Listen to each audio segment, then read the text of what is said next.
안녕하세요. 책 읽어주는 강사 손정입니다. 오늘은 천상의 바이올린이라는 책을 소개할까 합니다. 이 책을 통해서 배울 수 있는 것은 세상에 불가능은 없다. 그리고 어떠한 어려운 상황에서도 노력하면 성공할 수 있다. 그 얘기를 이 바이올린 제작자, 한국 사람이죠.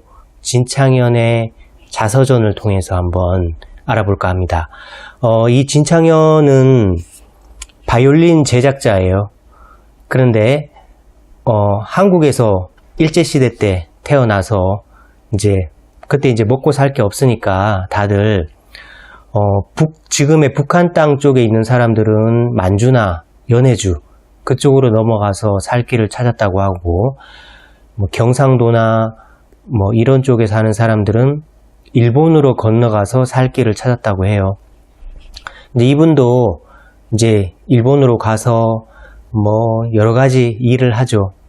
거기서 제1조선인이라고, 이런 사람들은 거기서는 대학을 나와도 아무도 원서도 안 받아주잖아요. 그래서 정식 회사에 취업한다는 건 사실 꿈도 못 꾸고 그냥 허드렛 일, 지금으로 치면은 리어카 꺼는 일, 고철상 이런 것도 하고, 그 다음에 그때 일본이 전쟁에서 패망하고 미군이 들어와 있을 때 미군들 대상으로 그 리어카 같은데 사람을 태우고 자전거랑 연결해서 인력거 끄는 일 같은 거 있잖아요.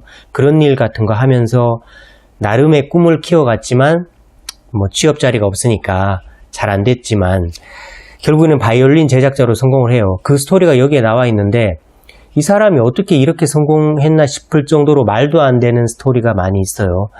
그러니까 바이올린은 처음에 한국에 있을 때 일본인 선생님이 바이올린을 켜는 걸 처음 보고 바이올린이라는 걸 접했죠. 그러고 나서 일본에 건너가서 하루 벌어 하루 먹고 사는 상황에서도 바이올린을 한번 배워보고 싶다 이랬는데 배워보니까 생각보다 잘 되지도 않고 또 자기한테 가르쳐주는 사람도 없고, 그리고 그걸 배워서 비전도 없으니까 바이올린 연주하는 일을 포기하고 있다가 어느 날 어느 대학교에서 대학교 교수가 바이올린 제작에 대한 논문, 세미나 발표하는 거 이런 걸 한번 보고 야, 나 바이올린 제작하는 사람이 돼야 되겠다라고 마음을 먹은 거죠. 그런데 그게 마음을 먹는다고 되는 일이 아니잖아요. 악기상 이런 데 찾아가서 바이올린을 손으로 제작하는 사람들을 좀 소개해주면 내가 그 사람들을 찾아가서 제자로 삼아 달라고 얘기하겠다 이래요. 그렇게 해서 그 소개받아서 찾아갔더니 조센징이라고 아무도 안 받아주는 거예요. 어느 누구도. 그래서 야, 사람한테 제자로 들어가는 건 안 되겠다. 그러면 바이올린을 만드는 공장에라도 좀 들어가서 일하면서 그 공장의 그런 공정이라도 좀 배우고 나서 내가 나중에 바이올린을 만들어야 되겠다. 이런 생각을 또 해서 공장에 취직하려고 해도 공장에서도 또 안 받아주는 거예요. 왜? 조센징이라고. 그래서 이 사람이 어떻게 했냐. 공장이 있는 기차역이 있어요. 그래서 그 기차역에 가면 그 바이올린 공장이 그 지역에서는 나름 명물이기 때문에 기차역에 바이올린, 비올라, 첼로 이런 실물을 전시해 놨다고 해요. 그래서 이 사람은 거기에서 공사판, 산판이라고 해요. 벌목, 나무를 베는 일, 이런 일은 할 수 있죠. 조선인이라도. 그런데 그런 벌목공으로 일하면서, 근데 벌목공으로 일하니까 남는 나무나 이런 게 많을 거 아니에요. 그런 나무 조각을 목공소 같은 데서 이렇게 판자를 잘라 와가지고 말도 안 되지만 기차역에 있는 그런 전시된 실물 샘플을 봐가면서 집에서, 집도 아니에요. 허름한 판잣집을 자기가 그냥 지어가지고 거기에서 그냥 만드는 거예요. 이 말이 안 될 것 같죠. 그리고 나서 그런 공장, 아까 말했던 그 공장에서 담너머로 공법을 보고, 그리고 그 공장에서 일하고 나오는 사람들한테 물어서 자기 스스로 이렇게 밤새 실패작도 만들고, 그리고 이제 고철상한테 가면은 그런 바이올린 제작이나 목공소에서 나온 대패나 조각칼 이런 것들이 있어요. 그런 것들을 이제 중고죠. 이런 걸 사와서 집에서 자기가 다시 날을 갈아가지고, 그래서 밤새 낮에는 벌목공으로 일하고 거기에서 주워온 나무로 밤에는 바이올린을 만들고 이렇게 하는 거예요.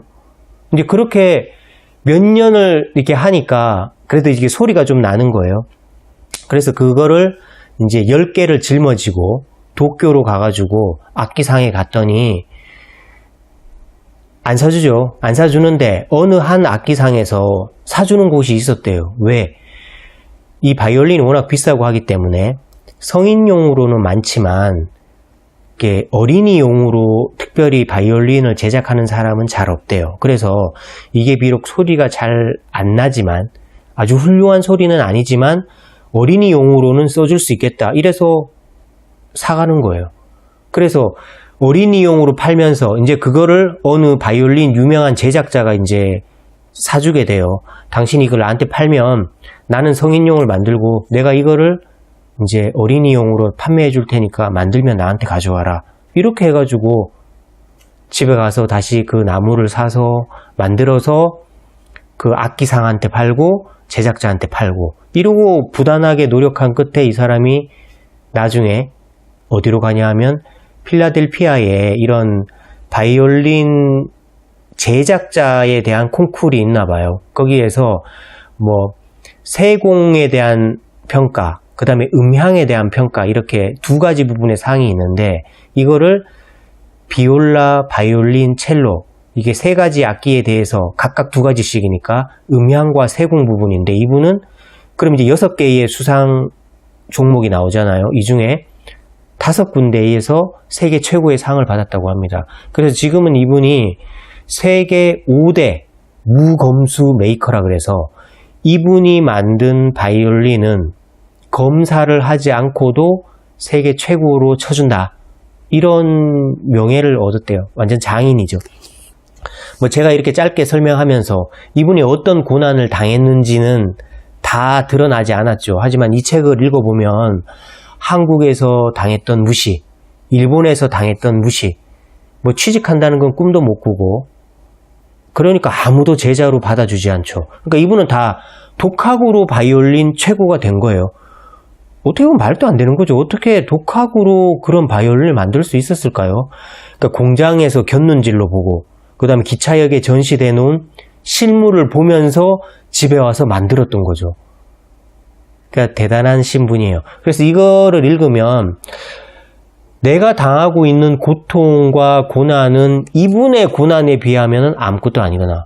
그러니까 우리는 그래도 취직을 하려고 하면 그래도 일자리가 있잖아요. 근데 여기 이 사람이 살았던 그 1940년대, 50년대, 60년대 이때는 아예 조센진이라고 받아주지도 않는 상황.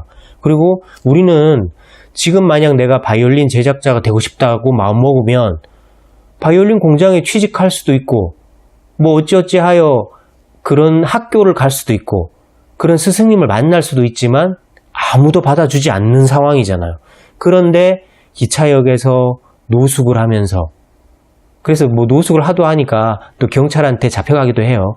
그런 상황에서 판잣집을 짓고, 또 태풍이 와서 그 판잣집에 지붕도 날아가고 막 이런 일이 있어요. 그리고 이 바이올린의 음향도 중요하지만 겉의 색깔도 중요하잖아요. 그래서 이 도색하는 염료를 개발하기 위해서 개발하다가 또 불나가지고 온몸에 불이 붙고 막 이런 것도 여기에 다 있어요. 그래서 이 책을 좀 읽어보시면, 야, 세계 최고가 되는 과정에서 그렇다고 뭐 다른 사람처럼 유학 가서 배우고 이런 것도 아니에요. 다 독학으로. 극단의 상황에서 돈도 없고 스승도 없는 상황에서 어떻게 세계 최고가 되었을까? 그거를 배울 수 있을 것 같아요. 천상의 바이올린 진창현, 우리나라 사람이에요. 아주 자랑스러운데요. 이 책을 읽어보면서 내 분야에 어떻게 하면 최고가 될 거냐라는 마음을 다질 수도 있고요. 그리고 나의 고통을 어떻게 떨칠 거냐, 어떻게 인내할 거냐, 이분의 책을 읽으면 힘이 많이 납니다. 그래서 오늘은 책 읽어주는 강사는 천상의 바이올린 진창현 해봤습니다. 읽으시고 힘 좀 내시길 바라겠습니다. 다음에 더 좋은 책으로 돌아오겠습니다.